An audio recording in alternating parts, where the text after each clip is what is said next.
Mayaku. This is how the Yamanas, the indigenous people of Tierra del Fuego, describe the spirit of inquiry that we must embrace to understand the world around us. During the month I spent in Patagonia, I found myself wondering time and time again, is it that same spirit of inquiry that has drawn me here? What else could it be? Patagonia is not the sort of destination that randomly pops up in a person's travel plans. This region is one of the most remote on the planet, and to come here requires a lot of planning and time. It had been calling my name for many years, with the promise of spectacular landscapes and endless adventures at the end of the world. Patagonia is a vast and sparsely populated area, as big as France and Spain combined, but with a smaller population than the city of Paris, roughly 2 million people. As we left the Taleo airport on a freezing morning in early October, we immediately got a sense of just how immense and empty the Patagonian steppe is. A dry, flat and inhospitable territory extending as far as the eye can see. You'll find no trees here, just shrubs and bushes. Some might see these surroundings as sort of nondescript, even boring, but not me. As monotonous as they might look, these are places the adventurer in me has always wanted to visit. Taleo is located in the northern stretches of Patagonia, a mere 2-hour flight south of Buenos Aires, but those 2 hours are enough to transport you to a different dimension, from a bustling city to a desert. The main reason people come here is the Peninsula Valdés, a large natural reserve that's one of the best spots in the world to observe marine wildlife. This arid peninsula is connected to the mainland by an isthmus only 6 kilometers wide. The village of Puerto Piramides is the gateway to the national park. Tourism is clearly the main source of income here, with restaurants, hotels and tour operators lining the town's main streets. We were originally going to have 2 days here, but a strike by airline pilots forced us to change our plans and cut our stay short. We're probably not going to be able to get our flight to Calafate on Saturday, so that means that we have to leave a day earlier. We managed to get 2 seats blocked on a flight tomorrow to Ushuaia and then from there to Calafate. It means that we're going to only have 1 day here, which is not great. A bit miffed but determined not to waste any time, we walked into the office of one of the many companies offering whale-watching excursions and managed to get onto the first tour of the day. Luckily, it only had a dozen people on it. It was a perfect day for being out on the water, with very little wind and wall-to-wall sunshine. Minutes after leaving the beach at Puerto Piramides, we spotted the first plume of water rising from the surface, and then a large, black silhouette breaking through it. It was the first of many whales we saw. Southern right whales are known for their dark color and the calluses on their heads. Each year, they come to the calm waters of Peninsula Valdés to mate and give birth, which meant we got to see a lot of adorable calves too. These are large animals that can measure up to 15 meters and weigh up to 50 tons. They're also a very playful and curious species, known to actively look for interaction with human vessels. In fact, in Peninsula Valdés, animals seem to compete with one another to spend more time in proximity of humans. If the whales weren't enough, at one point we had a large group of sea lions playing around our boat.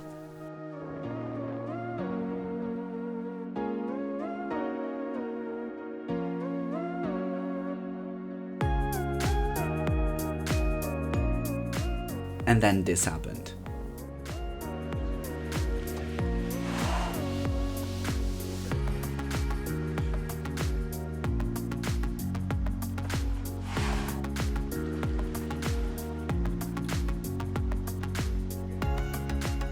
It is hard to describe what it feels like to be inches away from these incredible creatures and how ginormous they look from up close.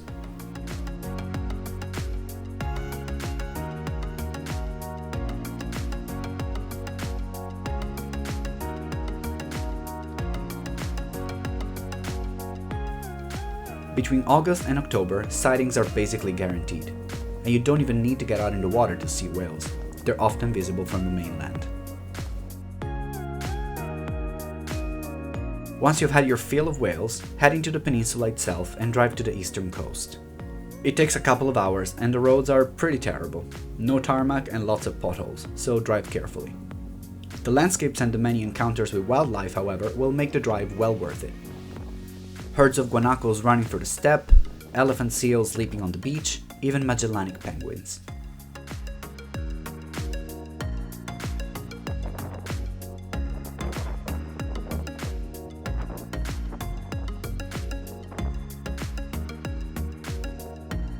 So this morning we went to see whales, and now we drove all the way out to Caleta Valdez, which is right on the ocean, hence the wind.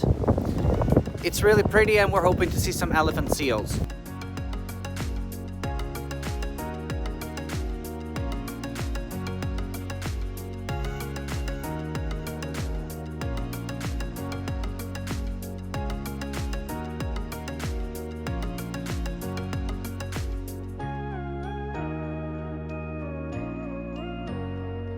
Head to Punta Cantor or Punta Norte at high tide and you might just get to see orcas hunting sea lions. The resident pod has specialized in a unique hunting technique consisting of beaching themselves to grab their prey. Sightings are rare, but you should come here anyway. With nothing between us and the South Atlantic, we thought the views were mesmerizing.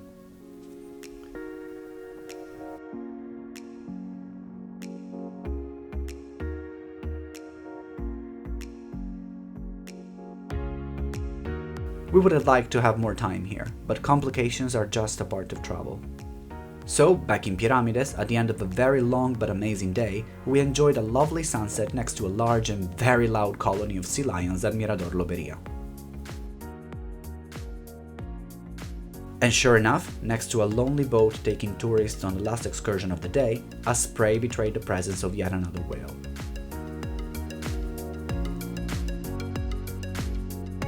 The following day, it was time to head south again, this time closer to the mighty Andes. Destination, El Calafate. This town of 20,000, located on the shores of Lake Argentino, is the ideal base for your exploration of some of the most impressive and magical corners of Patagonia. The area is known for two things: incredible trekking and lots of glaciers. For the best trekking, head to El Chalten, a couple hundred kilometers north of Calafate. This small town is full of backpackers and trekkers, flocking here from all over the world to enjoy the amazing mountain scenery. If, like me, you're not an expert trekker, fear not. There are many day hikes that will get you to experience the best Chalten has to offer, if you don't mind a bit of cardio, that is. We had 3 days in Chalten and decided to use at least 2 of them for day hikes.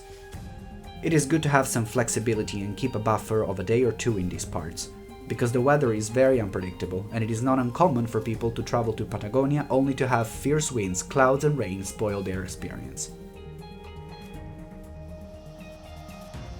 The first hike we did is one of Patagonia's most famous, to the Laguna de los Tres. It's 21 kilometers round trip and gives you some of the most impressive views of the iconic granite monolith of Mount Fitzroy. It is a long trek that passes forests, glaciers, lakes and rivers. Every once in a while, where the forest thinned to give way to a vast opening, I felt like I was walking on an ancient land where prehistoric creatures could have roamed. These places are untouched, virgin, and it almost looks like no man has ever set foot in them before. There is hardly any sign of people. So unspoiled is nature here that you can drink water straight from a stream or a waterfall, which quickly turned into one of my favorite things to do. The last kilometer of the trail is a steep climb of 400 meters to reach the viewpoint. From here, you can admire the mountain and the lagoon below it.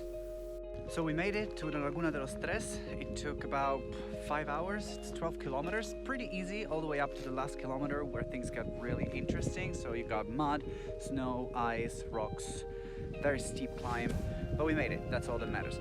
So now we just had some lunch and we're just exploring the lagoon, which is of course frozen.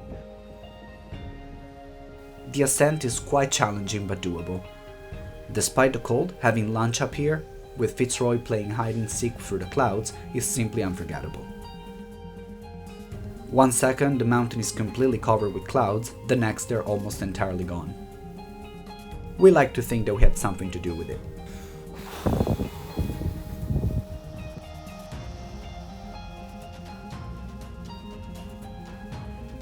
The second day hike, to Laguna Torre, offers equally amazing landscapes. It's only slightly shorter than the hike to Laguna de los Tres, but it felt much easier.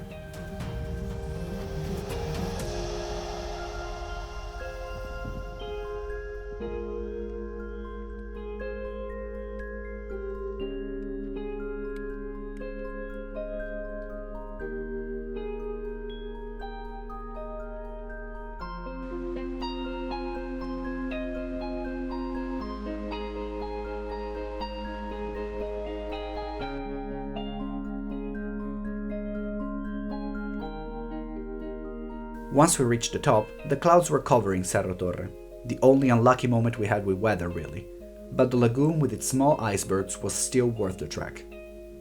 We even made a new friend up there. There are two things I immediately learned about trekking in Patagonia. First, dress in layers and get ready to change a million times over the course of the day. And second, trekking poles are my new best friends.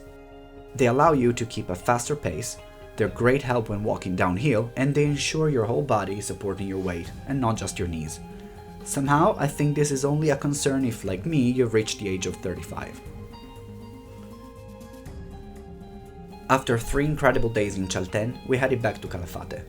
First skirting the northern coast of Lake Viedma, then down the legendary Ruta 40, the road that runs along the Andes for 5,000 kilometers, crossing all of western Argentina. Calafate is a pleasant town and your gateway to one of the world's most spectacular natural sights, the Patagonian Glaciers. In fact, there are countless around here, in the aptly named Parque Nacional Los Glaciares. You might wonder what allowed glaciers to form at a latitude at which, in the northern hemisphere, we find cities like Paris or London. The answer is the huge amount of rain that this area receives, 7,500 millimeters annually. To give you an idea, New York gets a mere 1,200. These precipitations are a gift of westerly winds that continuously blow through from the Pacific. Patagonia is a relatively narrow strip of land surrounded by 2 oceans, which means the rain has nowhere else to fall but over the high peaks of the Andes. With the cold, it turns into ice that accumulated over the centuries to form the South Patagonia ice field, which in turn feeds dozens of glaciers.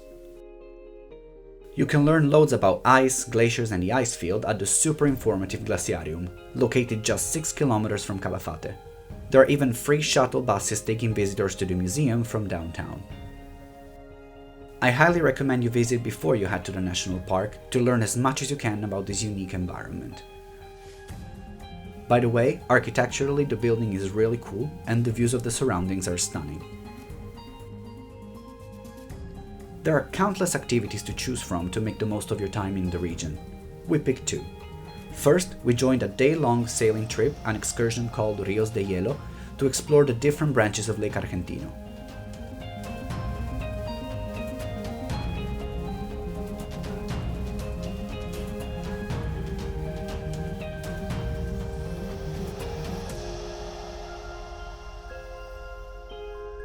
What an incredible show nature puts on here, with dense Magellanic forests of guindo and canelo trees reflecting themselves in the turquoise waters of the lake, and condors flying overhead.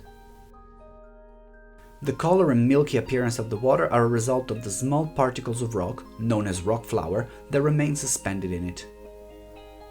But the real stars here are the glaciers. The first one we saw was the Spiegazzini, the tallest in the park at 135 meters. Truly majestic. This is also where I was reminded of just how unforgiving the weather can be here. We reached the Spiegazzini in the middle of what could only be described as an icy tornado. So strong was the wind that I could hardly stand, while snow and sleet constantly hit my face, preventing me from even opening my eyes. So a reminder, if you visit, bundle up. Close to the Spiegazzini, we visited a much calmer bay known as Puesta de las Vacas.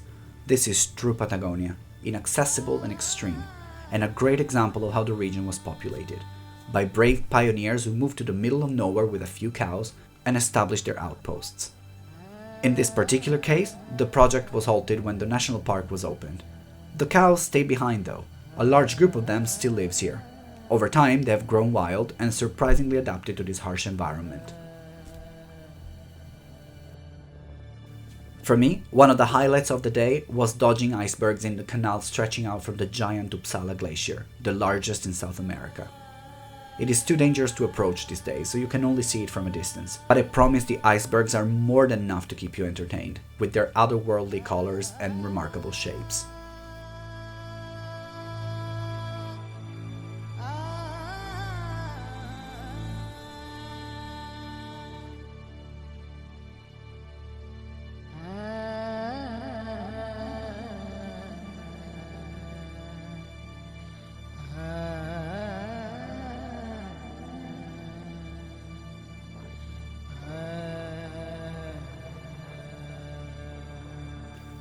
Towards the end of the day, when I almost couldn't wait anymore, we finally spotted it.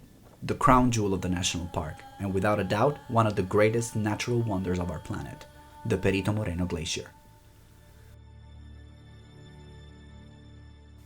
From afar, it already looked enormous, a bright, light blue strip against a dark, gloomy backdrop. The Perito Moreno is 18,000 years old and 250 square kilometers in size, the same as the city of Buenos Aires. It is not expanding, like many people believe, but it's true that it is in a state of equilibrium, bucking the trend of receding glaciers that we see all around the world due to climate change. It is named after Francisco Moreno, a prominent explorer of this region. In Spanish, perito means specialist.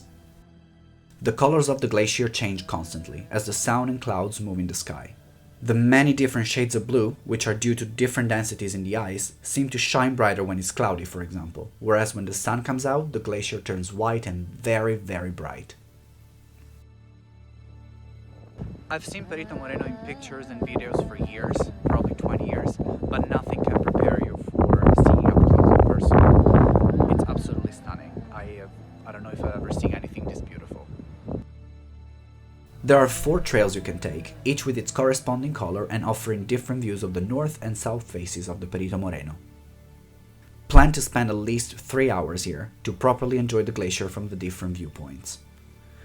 I was surprised by how close you can actually get to the impressive 74-meter long and 5-kilometer wide front of the glacier, even just by staying on the pathways. This is nature at its most amazing. I could have stared at the Perito Moreno for hours. The shapes and the colors had me completely hooked up, and to think it was just the beginning.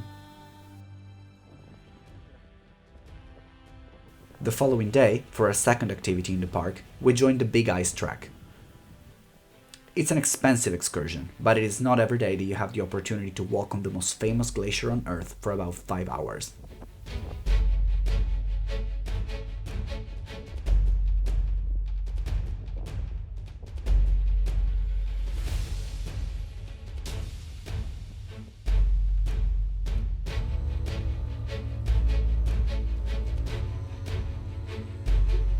First, you hike along Perito Moreno for around an hour, before putting on crampons, harnesses and helmets to venture out on the ice.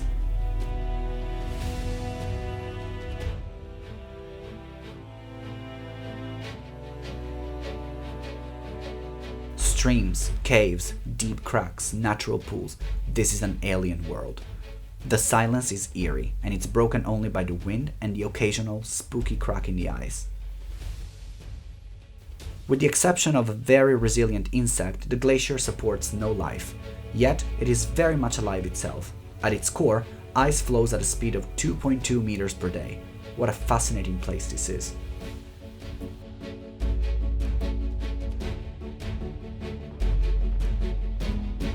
While traveling back to Calafate, the images of the glacier forever etched in our memories, we witnessed the landscape change dramatically once again. As we left the mountains and approached the city, the lush vegetation of the Cordillera disappeared. In its place, a rocky desert. It hardly ever rains here, a far cry from the heavy rainfall in the mountains just a few kilometers west. This concludes part 1 of our adventure in Patagonia. If you liked this video, don't forget to give me a thumbs up and subscribe. Part 2 is coming soon. Bye for now.